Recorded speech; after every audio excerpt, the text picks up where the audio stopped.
Okay.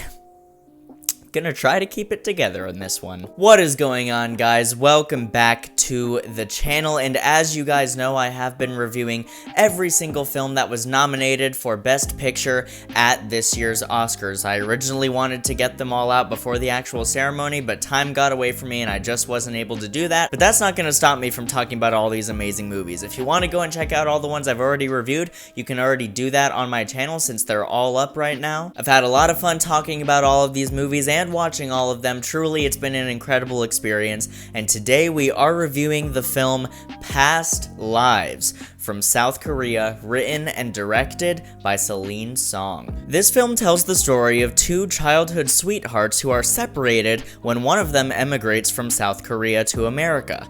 Decades later, the two reconnect over the course of a fateful week where they must confront notions of love and destiny. So my expectations for this movie were fairly kept to the wayside. I knew that it was nominated for Best Original Screenplay and Best Picture, but that was really all I had to go on. Really, the only other thing is entirely baseless, and it's literally just the title. The title of the film being Past Lives made me think of the song Past Lives by Borns, and particularly this lo-fi cover of it that I really love, and I'm forgetting the name of the artist who made the cover, but point is, that song and those lyrics mean a lot to me. I'm literally writing an entire story right now that is completely inspired by the concepts presented in that song, and so when I saw that this movie was called Past Lives, I was like, damn, is it going to be dealing with some similar themes?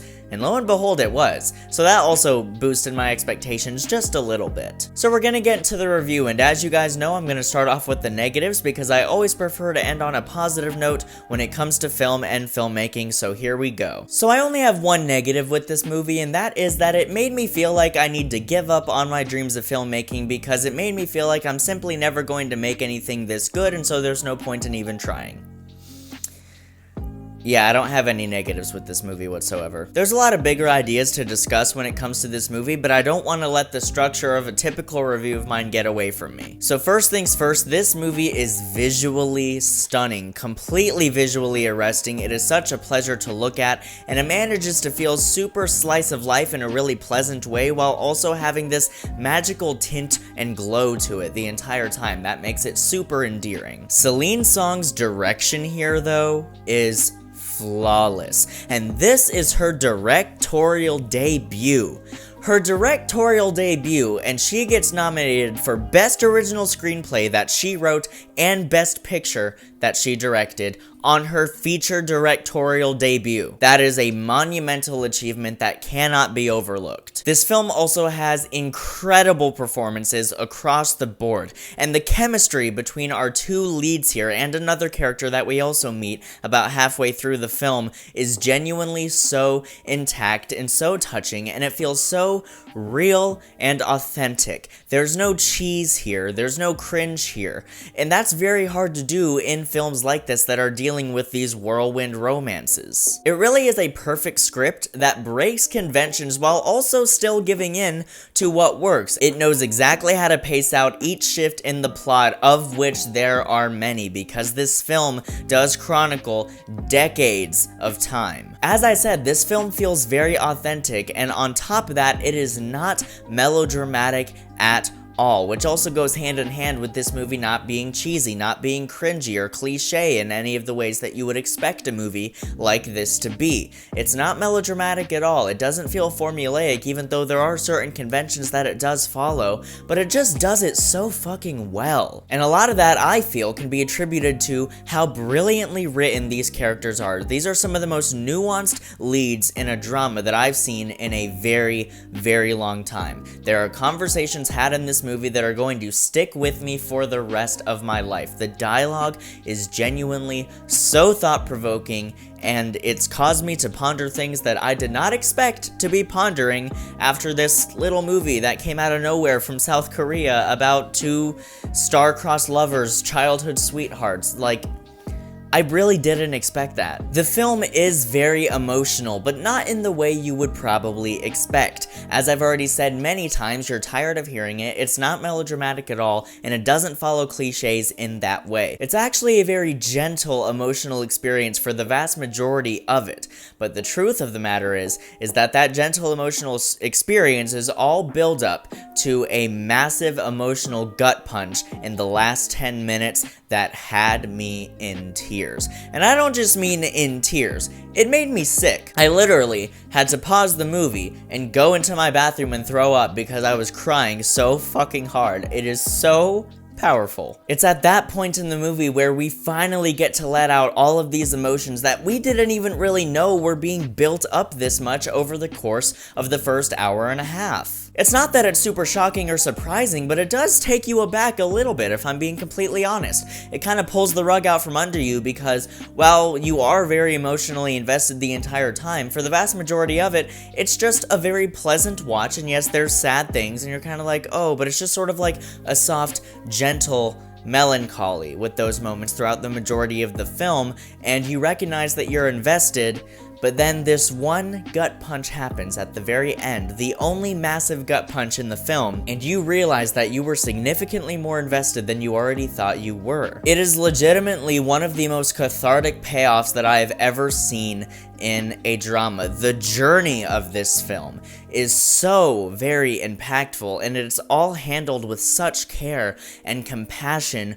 We really don't get dramas like this anymore. Now, I have sort of kept the main themes of this film at an arm's length because I know that in order to discuss them, I'm going to have to think about certain things that I prefer not to think about, but this movie made me think about it, and it sort of helped me heal from a specific experience that I had a couple years ago that I've been trying to heal from for every single day since it happened. So this film, as you know, is titled Past Lives, and one of the recurring motifs, dialogue-wise and thematically speaking throughout the film, is this idea of past lives. This sort of Korean lore, I guess you can call it. I know I'm probably not using the best terminology for it, but it's essentially this thing called inyon, I think is how you say it, which is basically this concept of people you know in your current life. The fact that you had any contact with them whatsoever. It can be something as small as brushing by each other in public, like maybe your shoulders brush really quickly and you never acknowledge each other again. It's basically saying that something as minuscule as that is proof that you guys have known each other in one of your past lives, or just in another life in an alternate reality. God, I could be describing this so much better.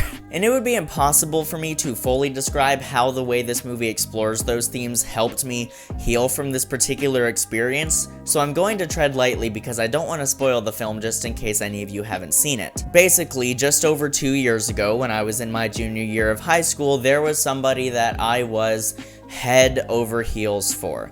And looking back now, I can confidently say that this was the first person that I genuinely loved. Like a genuine love. Not like a middle school sweetheart situation. Like a genuine love. This was the person who taught me what real love actually is. And I was head over heels for them, as I said, for a couple months, and then I finally mustered up the courage to confess to them. And I did.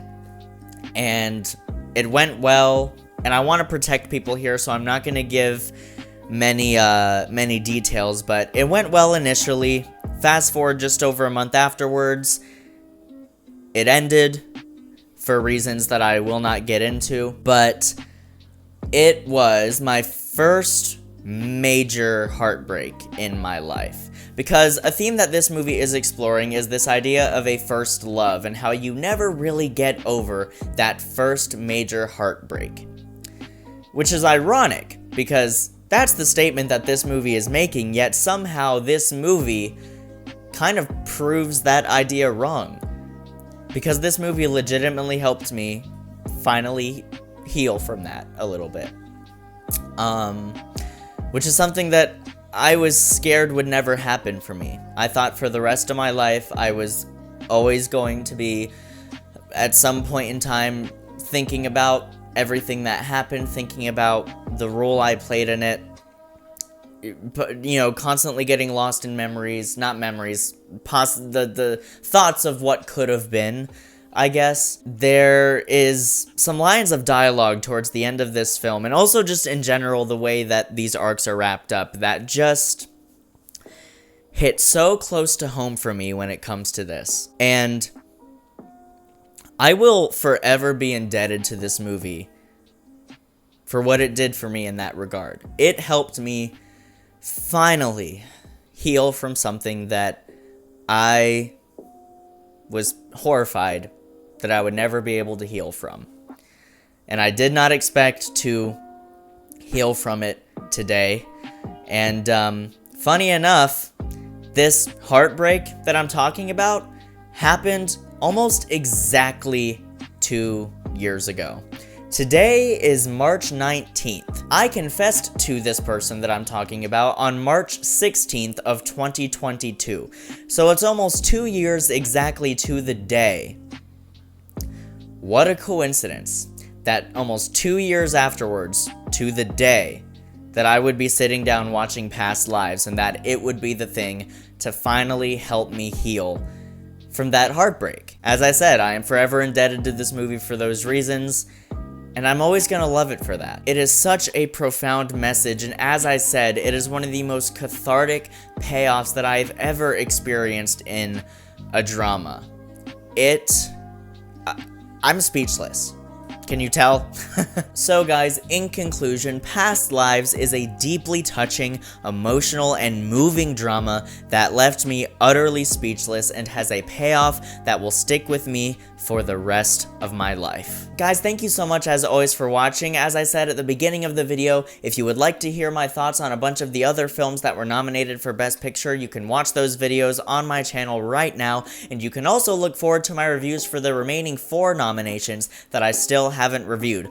Also, I just released, finally, I brought the Headspace Podcast back from its hiatus. I just released episode 4 of that podcast, in which I talk about the Netflix thriller from 2023, Leave the World Behind. I was also able to bring on a very close friend of mine. Her name is Kendall Jackson. She is an actress and soon-to-be content creator, and I brought her on as a guest because she was just the perfect guest to have on for that movie and everything that that movie is dealing with. It is a behemoth of an episode. It is almost 3 hours long, but it made for what I think is probably the best episode yet of that podcast. So please be sure to check it out if you're willing to make that time commitment. It was an amazing discussion. Also be sure to follow me on Instagram at @TheXavierReichbaum if you would like to follow all of my professional and creative endeavors. And also, if you would like to go the extra mile, leave a like on this video. Let me know your thoughts on this film down in the comments, and also subscribe and turn on bell notifications so you get notified every time I upload new content. Guys, thank you so much as always for watching. I will see you in the next video, and until then, keep writing, keep shooting, and keep editing.